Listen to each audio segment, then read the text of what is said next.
When you're writing a song, a single note isn't enough. You're going to need at least 3, and they'll need to be strung together for a minimum of 2 minutes. You'll also need at least 1 instrument, maybe even some vocals. In short, a song is the combination of several elements coming together to form harmony.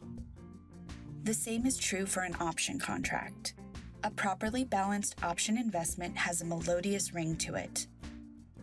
We'll get into finding a contract that meets your investing rules in later lessons, but let's start simple with the 5 primary components of every option: a buyer, a seller, a premium, a strike price, and a time frame. Here's a real-world example. Meet Arnold. He's over at his friend B's house. B is showing Arnold a pile of junk a relative left her. It turns out that pile of junk is actually a collection of 100 vinyl records that Arnold thinks have real value. At least, that's what Arnold sees. For B, they're just worthless records collecting dust in her attic. This is the essential deal struck in every option. When 2 parties look at the same asset, one side sees value and the other doesn't. Arnold doesn't have the money to buy the records outright, so he offers B a deal. Arnold will pay $100 right now on the condition that, over the next 5 years, B will sell that collection to him for $10 an album. For his $100, Arnold secures the right to choose whether or not to buy the collection before the contract expires in 5 years.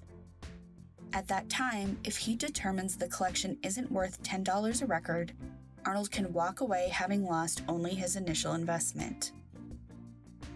B agrees to those conditions and collects the $100 fee from Arnold.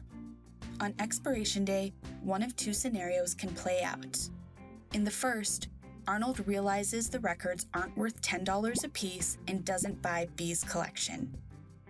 Even though Arnold didn't purchase the records, B still gets to keep Arnold's $100. In the second scenario, Arnold discovers the records are worth $15 each.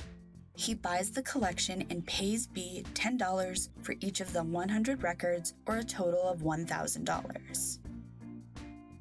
When the deal is complete, B ends up $1,100 richer, and Arnold gets to sell off the albums for more than he paid.